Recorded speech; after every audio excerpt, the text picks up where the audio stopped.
हम लोग गुरुजी जब भी अपने नॉर्मल रूटीन में रहते हैं, चीजें करते रहते हैं, एक ऐसा ब्रिज ज्योतिष एक ऐसा ब्रिज बनकर आता है जो आपके प्रेजेंट स्टेट को और फ्यूचर स्टेट के बीच का काम कर देता है। हाँ, बिल्कुल सही बात है, बिल्कुल सही ठीक है।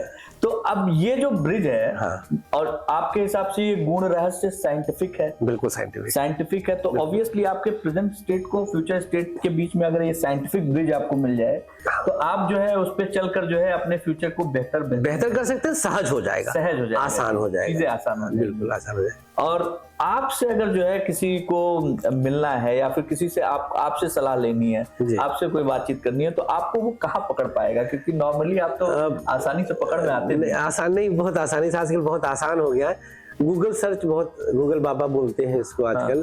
तो गूगल बाबा पे जा करके बस हमारा नाम डाल दीजिएगा, संतोष संतोषी, और कांटेक्ट डिटेल्स, तो आ जाएंगे। वैसे बहुत सारे हमारे फेक पेजेस भी बहुत बन गए हैं। लोग देखिए, हमारे 3 स्पेशल नंबर्स हैं केवल, वो हमारे व्यक्तिगत चैनल्स के वीडियोस में आप लोग पा जाएंगे। बाकी और कोई हमारे नंबर नहीं रहते। लोग चीट हो जाते हैं तब हमारे पास पहुंच पाते हैं, चीट होने के बाद।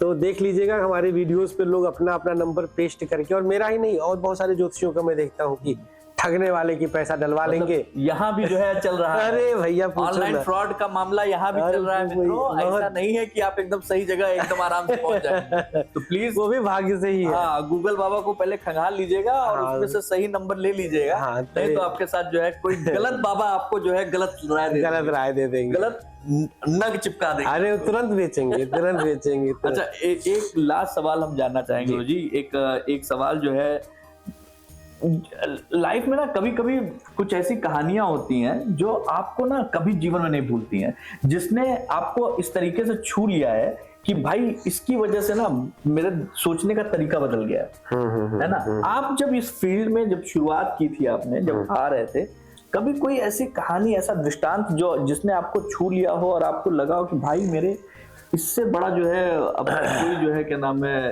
कारण नहीं हो सकता कि हम जो है इसमें ना आए? ज्योतिष में मेरा आना, ये दैवीय कृपा। मैंने बताया कि मैं प्लान्ड ज्योतिषी नहीं हूँ। हाँ, वही तो। प्लानिंग के साथ हमने कोर्स किया, और कोर्स करके हम इस विधा को एज ए करियर अडॉप्ट की। मेरा आना इसमें एक सुखद घटना है। ये मैं दुर्घटना नहीं कहूँगा, एक सुखद घटना रहा। ईश्वर की कृपा से, स्व प्रेरणा से मैं इसमें प्रवेश किया।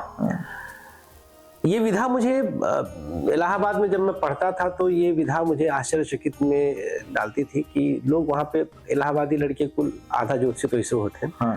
सब हाथ दिखी हैं, सब हाथ दिखे। तो। लाल बत्ती आवे वाली बात ठीक बात, ऐसे कहिए ही रखवाई हम मिल जाएगी ना, बस ओकरे बाद फिर देखा धन का जो है हमारे लाल बत्ती खड़ी रह जाएगी, यही गड़ा। ठीक बात। तो आधा ज्योतिषी तो कीरो किताब पढ़ के ऐसे ही हो जाते थे हम लोग। वहां पे कोई ज्योतिषी हम लोग के क्षेत्र में भैया था ही नहीं। तो वहां से कुछ प्रेरणा मिलती गई। और घटना जो आप पूछ रहे हैं, मैं एक गोविंदपुरी में गली नंबर 8 में अनेजा हॉस्टल करके एक हॉस्टल था, वर्किंग बॉयज हॉस्टल। वहां पर डॉक्टर राम गोपाल मिश्रा जी थे, अपने हलकारा पूर्व अयोध्या के। वो रेलवे विजिलेंस में थे, दिव्य ज्ञान था। तो मैं उनकी भी अक्सर चरण सेवा करता था खाना वाना खाने के बाद। मुझे बड़ा आनंद आता था आशीर्वाद लेने में, पता नहीं क्या ईश्वर कृपा रही है। तो मैं पहुंच जाता था, ब्राह्मण थे, हमसे 15-20 साल बड़े थे। पैर दबा, गुरुजी लाइए पैर दबाते हैं। तो वो हमारी कुंडली देख लेते थे। तो हम वहीं से प्रेरित हो गए पत्रिकाओं को पढ़ने के लिए कि आखिर है क्या। और जब किताबों को उठाया, पन्ना पलटते जाएं तो लगे जैसे कितने जन्मों से मुझे ये सब पता है। तो वो जग गया, जो सुषुप्तावस्था में था वो जागृत हो गया। विज्ञान में इसको जीन बोलते हैं। तो वो जो हमारे पुराने जीन्स रहे होंगे, कभी किसी जन्म के सुषुप्तावस्था के संस्कार, वो जागृत अवस्था में आ गए और वो चीजें सहज होती गई।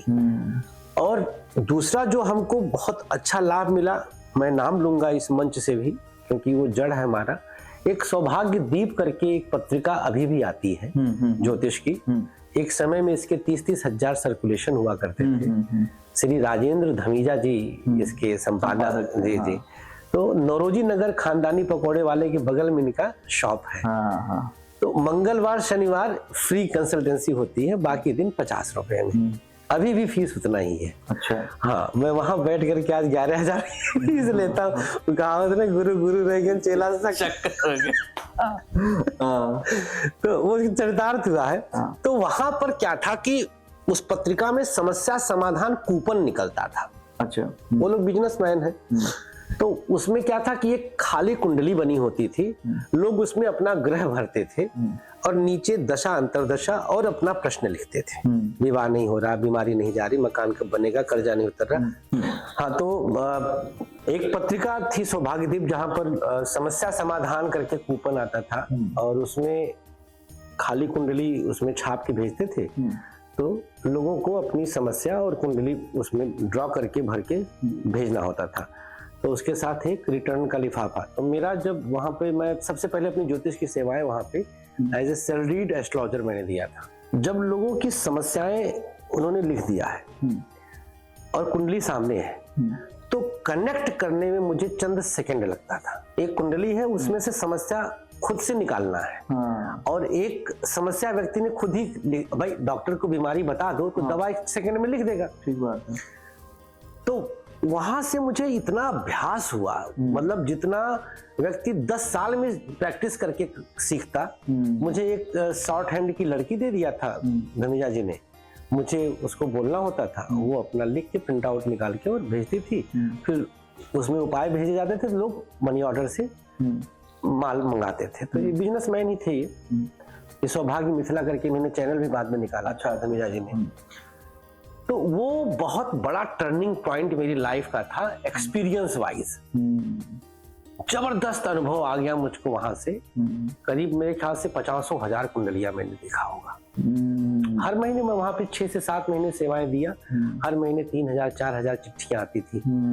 भाई 35,000 सर्कुलेशन बहुत मायने रखता है। तो उसमें से 1,000 2,000 3,000, एक बार तो होली के आसपास, दिवाली के आसपास में 10-10 हजार चिट्ठी आती थी। सब कौड़ी ओड़ी मंगाने के लिए, सामग्री वमग्री।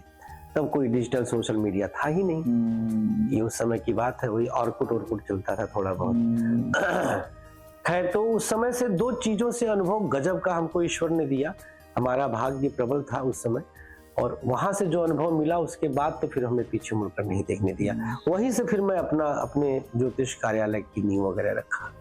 अभी एक सवाल उन लोगों के लिए जो अपने घर में बैठे हुए हैं और कुंभ का लाभ पाना चाहते हैं, तो ऐसे लोग घर पे बैठ के कैसे कुंभ का लाभ पा सकते हैं? देखिए, घर पे बैठ करके कुंभ का लाभ बहुत आसानी से लिया जा सकता है।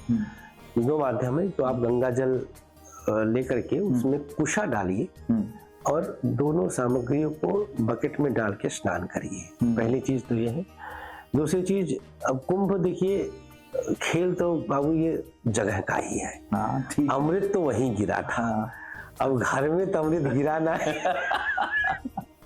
ठीक बात है। तो जाना तो पड़ेगा। तो अब जाएं, अब अभी भी समय है जाने के लिए। जब आपका कार्यक्रम देख रहे हैं तो जाए। अब तो भीड़ वगैरह भी बहुत छट गई, तो जाइए, डुबकी लगाइए। गंगा तो पतित पावनी है। जब भी आप गंगा स्नान करेंगे, भागीरथी में स्नान करेंगे, आपके जन्म जन्मांतर के पाप धुल जाते हैं। ये भी एक स्टेटमेंट भी आया था कि गंगा वही नहाए जो पाप किए हो। पीछे आया था। तो खैर, पाप ना हो उसके लिए भी आप माँ गंगा में डुबकी लगा सकते हैं कि माँ हमारे मन को निर्मल रखे। तो जाना चाहिए। अगर आप जाते हैं तो आपको जरूर लाभ मिलेगा। वहां जाए, अयोध्या जी जाए, इसके बाद काशी विश्वनाथ भी वहां से नजदीकी है। तो जरूर टहलिए, घूमिए अपने समय के हिसाब से। कुंभ का मेन पर्व तो बीत ही गया है, लेकिन फिर भी जाके लाभ लिया जा सकता है। बहुत बहुत शुक्रिया, बहुत बहुत शुक्रिया संतोष। धन्यवाद आपका भी। एस्ट्रो फ्रेंड, ये बताना बहुत जरूरी है कि आज एस्ट्रो फ्रेंड के साथ बैठे हैं। और आप लोगों का अगर कोई सवाल हो या फिर कोई बातचीत करनी हो तो नीचे दिए गए नंबर पे आप बात कर सकते हैं, उसमें अपने सवाल छोड़ सकते हैं, कमेंट कर सकते हैं। हम आपकी कोशिश, हमारी ये रहेगी कि सीधे जो है आपकी बात एस्ट्रो फ्रेंड से कराएं। बहुत बहुत शुक्रिया।